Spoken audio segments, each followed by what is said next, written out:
नमस्कार विद्यार्थियों, सगावटी एजुकेशन के YouTube चैनल में आपका स्वागत है, अभिनंदन है। पिछले वीडियो में हम पढ़ रहे थे खनिज और उद्योग राजस्थान के विशेष संदर्भ में। तो उस वीडियो में मैंने आपको बताया था खनिज क्या है, खनन क्या है, एस्क क्या है, खनिजों की स्थिति राजस्थान में किस प्रकार की है, भारत में राजस्थान की खनिजों की दृष्टि से क्या स्थिति है, उसके अंतर्गत हमने बात की थी। फिर हम आगे बढ़े थे और आए थे खनिज, किस पर आए थे? खनिजों के प्रकार पर हम आए थे। तो उसमें हम चल रहे थे कि खनिजों के प्रकार। तो खनिज 3 प्रकार के होते हैं। प्रकार पूछे खनिजों के तो कितने बताने हैं? 3। पहला था धात्विक, दूसरा था अधात्विक और तीसरा था ईंधन या ऊर्जा खनिज। ये था 3 प्रकार। अब देखो पहला है ना, इसके भी 2 भाग हैं। कितने भाग हैं? 2। एक तो है लौह प्रधान और दूसरा है अलोह प्रधान। पहला लौह प्रधान, दूसरा अलोह प्रधान। तो अब हम आपसे कई बार प्रश्न आता है कि धात्विक खनिज किसे कहते हैं? क्या प्रश्न क्या है? धात्विक खनिज किसे कहते हैं? तो उसका आंसर हमारा यह आएगा कि ऐसे खनिज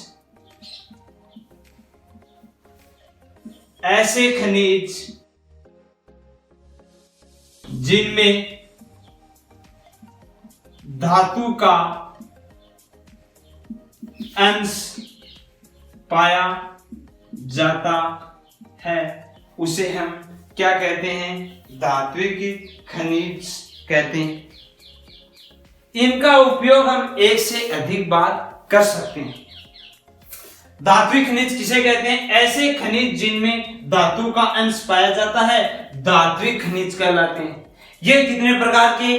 2 प्रकार के, लौह प्रधान और अलोह प्रधान। अब इसमें लौह प्रधान आ रहा है, यानी कि ऐसे खनिज जिनमें लोहे का अंश पाया जाता है, वो कौन से होते हैं? लौह प्रधान होते हैं। और ऐसे खनिज जिनमें लोह नहीं पाया जाता है, जो अलोह खनिज होते हैं, वो ये आगे। अब देखो हम इसके देखते हैं धात्विक खनिजों के उदाहरण। धात्विक खनिजों के उदाहरण तो यानी लौह प्रधान जो खनिज है, ये लौह प्रधान जो खनिज है, इनके उदाहरण क्या हो गया? जैसे एक तो लोहा हो गया और दूसरा लोह एस्क।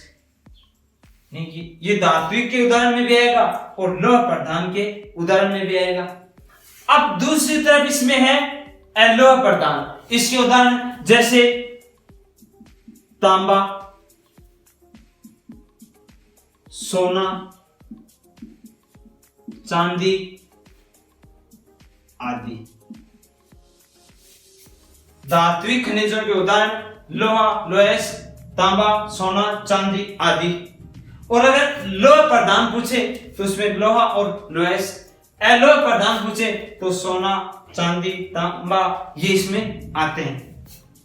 अब दूसरा है, कई बार पूछ लेता है कि अधात्विक खनिज किसे कहते हैं? तो उसका हम आंसर लिखेंगे कि ऐसे खनिज जिनमें धातु का अंश नहीं पाया जाता है। क्या? जिनमें धातु का अंश पाया जाता है वो तो धात्विक, और जिनमें धातु का अंश नहीं पाया जाता है वो क्या है? अधात्विक खनिज कहलाते हैं। यानी कि ऐसे खनिज जिनमें धातु का अंश नहीं पाया जाता है, अधात्विक खनिज कहलाते हैं। अधात्विक खनिजों के उदाहरण देखो। इसके उदाहरण हम लिखेंगे अब्रक, जिप्सम, अब्रक, जिप्सम। अगला लिख दो वोलेस्टोनाइट, दिया पत्थर, ये लिख दो, संगमरमर, ये क्या है? अधात्विक खनिज है। ऐसे खनिज जिनमें धातु का अंश नहीं पाया जाता है वे अधात्विक खनिज कहलाते हैं। इनका हम बार बार उपयोग कर सकते हैं, कोई समस्या नहीं है। इनके उदाहरण बात करें, एब्रक, जिप्सम, ओलेस्टोनाइट, दिया पत्थर, संगमरमर, कोटर स्टोन, ये सारे किस में आते हैं? अधात्विक खनिजों में आते हैं। इनके प्रकारों में तीसरा जो है वो है ईंधन और ऊर्जा खनिज, यानी कि ऐसे खनिज जिनसे हमें ऊर्जा या शक्ति जिनसे हमें ऊर्जा या शक्ति प्राप्त होती है तथा जिनका उपयोग एक ही बार किया जाता है, उसे हम क्या कहते हैं? ईंधन खनिज कहते हैं। ईंधन खनिज से आप क्या समझते हैं? ईंधन खनिज किसे कहते हैं? ऐसे खनिज जिनसे हमें ऊर्जा या शक्ति मिलती है और जिनका प्रयोग हम एक बार ही कर सकते हैं, क्या कहलाते हैं? ईंधन या ऊर्जा खनिज कहलाते हैं। अगर हम इसके उदाहरण की बात करें तो उदाहरण में आएगा पेट्रोलियम,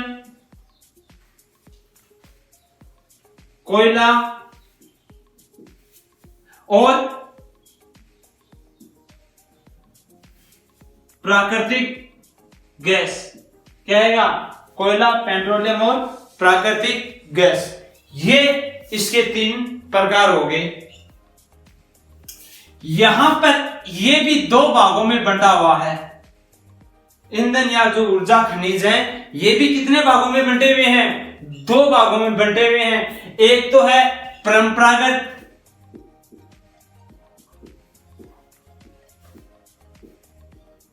ऊर्जा खनिज और दूसरा है गैर परंपरागत ऊर्जा खनिज। यानी कि ईंधन खनिज है वो 2 भागों में है, एक तो परंपरागत ऊर्जा खनिज और दूसरा गैर परंपरागत ऊर्जा खनिज। यानी कि ऐसे खनिज जिनका एक बार ही प्रयोग किया जाता है वे परंपरागत ऊर्जा खनिज कहलाते हैं, या जिनका लंबे समय से उपयोग होता आ रहा है वो क्या कहलाते हैं? परंपरागत ऊर्जा खनिज कहलाते हैं। अगर इसके उदाहरण हम देखते हैं तो ये तीनों क्या है? परंपरागत ऊर्जा खनिज है। कोयला, पेट्रोलियम और प्राकृतिक गैस क्या है? परंपरागत ऊर्जा खनिज है। नहीं, ऐसे ऊर्जा खनिज जिनका प्रयोग एक बार ही किया जाता है या जिनका प्रयोग लंबे समय से होता आ रहा है, क्या कहलाते हैं? परंपरागत ऊर्जा खनिज कहलाते हैं। दूसरा इसमें गैर परंपरागत ऊर्जा खनिज, तो ऐसे ऊर्जा खनिज जिनका प्रयोग हम बार बार कर सकते हैं, जिनका हम एक बार प्रयोग करने के बाद दोबारा भी प्रयोग कर सकते हैं, वे क्या कहलाते हैं? गैर परंपरागत ऊर्जा स्रोत या खनिज कहलाते हैं। इसके अंतर्गत आपका आएगा सौर ऊर्जा, भूतापीय ऊर्जा, बायोगैस। ये क्या है? सौर ऊर्जा, भूतापीय ऊर्जा, पवन ऊर्जा। ये किसके उदाहरण है? ये गैर परंपरागत ईंधन ऊर्जा इसके क्या है? उदाहरण है। तो खनिजों के प्रकार, तो खनिजों के 3 प्रकार। पहला धात्विक खनिज, ऐसे खनिज जिनमें धातु का अंश पाया जाता है धात्विक खनिज कहलाते हैं, जिनका प्रयोग हम करते हैं, जैसे तांबा, सोना, चांदी, लोहा, लोहा आदि। ये 2 भागों में बंटा, लोह प्रधान और दूसरा एलोय प्रधान। लोह प्रधान में लोहा लोहस, एलोय प्रधान में तांबा सोना चांदी आदि। दूसरा था अधात्विक खनिज, यानी ऐसे खनिज जिनमें धातु का अंश नहीं पाया जाता है, अधात्विक खनिज कहलाते हैं। इसके उदाहरण देखते हैं, अप्रक, जिप्सम, वोलेस्टोनाइट, दिया पत्थर और संगमरमर। इसके बाद ऊर्जा खनिज, ऐसे खनिज जिनसे हमें ऊर्जा मिलती है, शक्ति मिलती है तथा जिनका उपयोग एक बार ही किया जाता है, वो ईंधन या ऊर्जा खनिज कहलाते हैं, जैसे कोयला, पेट्रोलियम और प्राकृतिक गैस। फिर हमने क्या किया, ईंधन खनिजों को दो भागों में बांट दिया, एक तो परंपरागत ऊर्जा खनिज और दूसरा गैर परंपरागत ऊर्जा खनिज। परंपरागत जिनका लंबे समय से प्रयोग होता आ रहा है, जिनका एक बार उपयोग हो सकता है, जो दोबारा जिनका उपयोग नहीं किया जा सकता, वे क्या कहलाते हैं, परंपरागत। इसके उदाहरण आपका पेट्रोलियम है, कोयला है, प्राकृतिक गैस है, ये है। और गैर परंपरागत में जिनका हम बार बार भी उपयोग कर सकते हैं, गैर परंपरागत में हमारा आएगा पवन ऊर्जा, बायोगैस, भूतापीय ऊर्जा और सौर ऊर्जा। ये तो था खनिजों का वर्गीकरण। अब हम आगे इसमें पढ़ेंगे, वो ये पढ़ेंगे कि राजस्थान के धात्विक खनिज कौन से हैं, राजस्थान के अधात्विक खनिज कौन से हैं और राजस्थान के ईंधन खनिज कौन से हैं। इन पर अब हम आगे क्या करेंगे, चर्चा करेंगे। तो देखिए, राजस्थान के धात्विक खनिज, राजस्थान के धात्विक खनिजों पर अब हम चर्चा करेंगे। कई बार प्रश्न आता है कि राजस्थान के धात्विक खनिजों का वर्णन कीजिए। राजस्थान के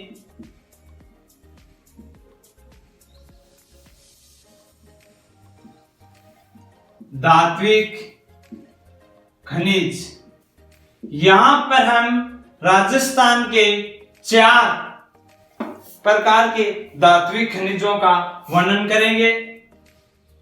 4 आएंगे इसमें। एक तो आएगा सीसा, जस्ता और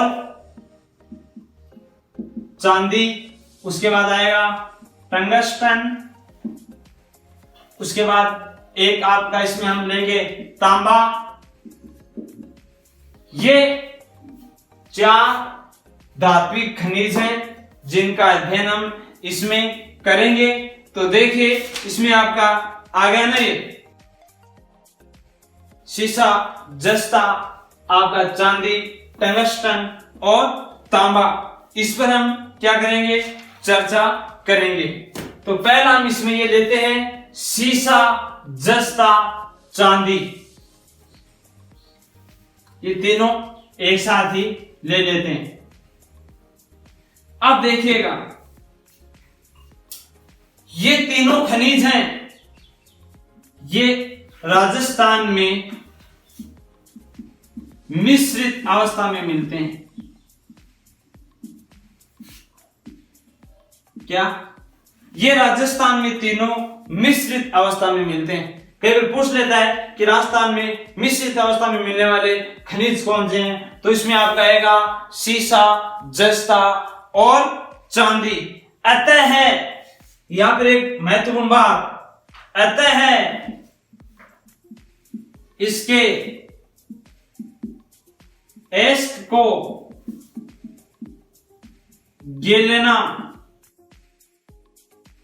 एस्ट कहते हैं। ये महत्वपूर्ण चीज है यहां पर, गेलेना। कई बार पूछ लेता है कि किन खनिजों का एस्क गेलेना एस्क कहलाता है, तो आंसर क्या आएगा, सीसा, जस्ता और चांदी। अब देखिए, राजस्थान में शीशे की, राजस्थान में शीशे की सबसे बड़ी खान जावर कहां पर, उदयपुर। राजस्थान में कभी पूछ लेता है सबसे बड़ी शीशे की खान कहां पर है? जावर उदयपुर में है। और शीशे के उत्पादन में कभी पूछ लेता है कि शीशे के उत्पादन में भारत में प्रथम स्थान किस राज्य का है? तो आपका आंसर क्या आएगा? राजस्थान। और इसका जो कारखाना है, ये तो है खान, यहां पर ध्यान रखना, ये तो है खान। अब मैं बात कर रहा हूं किसकी? कारखाना। कारखाना इसका कहां पर है? इसका कारखाना है देबारी। ये देबारी भी कहां पर है? उदयपुर में। देबारी भी कहां पर है? उदयपुर में। और इस कारखाने को संचालित कौन करता है? तो इस कारखाने को संचालित करता है Hindustan zinc limited. Hindustan zinc limited इस कारखाने को क्या करता है? संचालित करता है। ये ध्यान में रखना आप। यहां पर सीसा, जस्ता, चांदी, ये तीनों खनिज राजस्थान में मिश्रित अवस्था में मिलते हैं। और इनके जो मिश्रित जो एस्क है उसको हम क्या कहते हैं? गैलेना एस्क कहते हैं। और राजस्थान में शीशे की सबसे बड़ी खान है, वो कहां पर है? जावर उदयपुर में। और इसका उत्पादन, शीशे का जो उत्पादन है उसमें राजस्थान का भारत में कौन सा स्थान है? पहला। और राजस्थान में शीशे का कारखाना, खान तो जावर में और कारखाना कहां पर है? देबारी उदयपुर में। इस कारखाने में उत्पादन का कार्य, इसका संचालन कौन करता है? हिंदुस्तान जिंक लिमिटेड करती है। या कई बार आपसे ये भी पूछ लेता है कि हिंदुस्तान जिंक लिमिटेड का कारखाना कहां पर है? तो हिंदुस्तान जिंक लिमिटेड का कारखाना कहां पर है? देबारी उदयपुर में है। अब इस के अंतर्गत एक बनाया गया अपने राजस्थान में ही एक सुपर जिंक स्मेल्टर संयंत्र। इस खनिज के अंतर्गत सुपर जिंक स्मेल्टर संयंत्र लगाया गया है। यह संयंत्र कहां लगाया गया है? चंदेरिया में। कहां पर लगाया गया है? चंदेरिया में। और ये चंदेरिया कहां पर है? चित्तौड़ में। ये चंदेरिया कहां पर है? चित्तौड़गढ़ में। ये किस देश की सहायता से लगाया गया है? ब्रिटेन की सहायता से। इसको हम क्या बोलते हैं? इंग्लैंड भी बोलते हैं। और ये एशिया महाद्वीप का सबसे बड़ा कारखाना है। ये चीज महत्वपूर्ण है, बहुत बार पूछता है। सुपर जिंक स्मेल्टर संयंत्र कहां स्थापित किया गया? चंदेरिया चित्तौड़ में स्थापित किया गया। ये एशिया महाद्वीप का सबसे बड़ा जिंक स्मेल्टर संयंत्र है। और किस देश की सहायता से किया गया? Britain, England. राजस्थान के चंदेरिया चित्तौड़गढ़ में ब्रिटेन या इंग्लैंड की सहायता से एक जिंक स्मेल्टर संयंत्र की स्थापना की गई है, जो एशिया महाद्वीप का सबसे बड़ा क्या है? जिंक स्मेल्टर संयंत्र है। अब देखो इसके अंतर्गत अपने राज्य में राजस्थान में सीसा, जस्ता गलाने का संयंत्र नहीं है। अपने राजस्थान में सीसा, जस्ता गलाने का संयंत्र नहीं है, इसलिए इसको गलाने के लिए कहां भेजा जाता है? बिहार। कहां भेजा जाता है? बिहार। इस खनिज के अंतर्गत राजस्थान में सीसा जस्ता गलाने का संयंत्र नहीं है, इसलिए इसको मिश्रित अवस्था में ही कहां भेजा जाता है? बिहार भेजा जाता है। अब हम बात करते हैं राजस्थान में उत्पादन क्षेत्र की। किसकी बात करते हैं? उत्पादन क्षेत्र की। सीसा जस्ता का राजस्थान में उत्पादन क्षेत्र, क्या? उत्पादन क्षेत्र। तो राजस्थान में हम सीसे जस्ते के उत्पादन क्षेत्र की बात करते हैं तो उसमें हमने पहले पढ़ा था जावर, देबारी, कहां पर है ये? उदयपुर में है। इसके बाद हम बात करते हैं रामपुरा,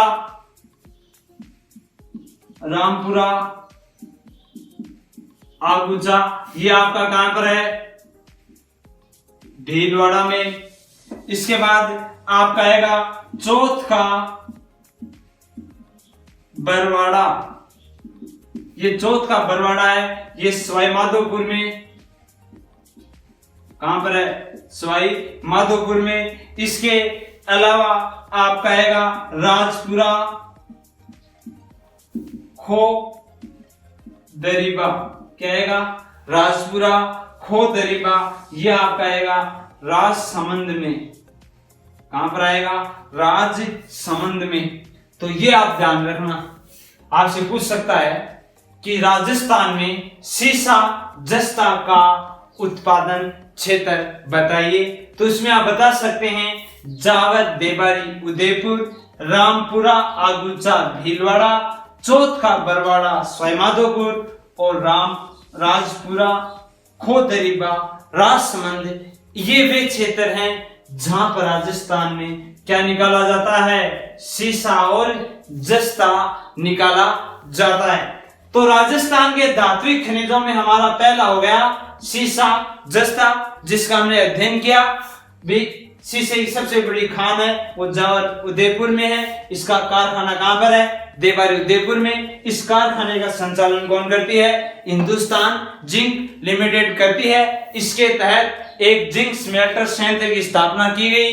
कहां की गई? चंदेरिया चित्तौड़ में। किस देश की सहायता से की गई? ब्रिटेन की सहायता से की गई, जो एशिया महाद्वीप का क्या है? सबसे बड़ा कारखाना है। राजस्थान में सीसा जस्ता गलाने का संयंत्र नहीं है, इसलिए सीसे जस्ते को मिश्रित अवस्था में कहां भेजा जाता है? बिहार भेजा जाता है। सीसा जस्ता और चांदी का जो मिश्रित एस्क है वो क्या कहलाता है? गेलना एस्क कहलाता है। अब हम आगे बात करेंगे दूसरे महत्वपूर्ण धात्विक खनिज, जिसका नाम क्या है? चांदी। और चांदी किसके साथ मिश्रित अवस्था में मिलती है? सीसा और जस्ता के साथ मिलती है। आज के लिए विद्यार्थियों इतना ही, क्योंकि समय का क्या है? अभाव है। आगे हमारे राजनीति विज्ञान के सर आपकी क्लास लेने के लिए इंतजार कर रहे हैं। मेरा मन नहीं है जाने का, लेकिन फिर भी समय के अभाव को देखते हुए मुझे अब ये टॉपिक यहीं छोड़ना पड़ेगा। आगे हम इसी टॉपिक के अंतर्गत चांदी, टंगस्टन और तांबे और अधात्विक इन खनिजों पर राजस्थान के संदर्भ में विशेष अध्ययन करेंगे। तब तक के लिए आप सुरक्षित रहिए, स्वस्थ रहिए, घर पर रहिए और इस वीडियो को लाइक और शेयर करते रहिए, ताकि अपने जरूरतमंद विद्यार्थियों के पास ये पहुंच सके और आप इससे अधिक से अधिक सीख पाओ। इन्हीं आशाओं के साथ अब धन्यवाद।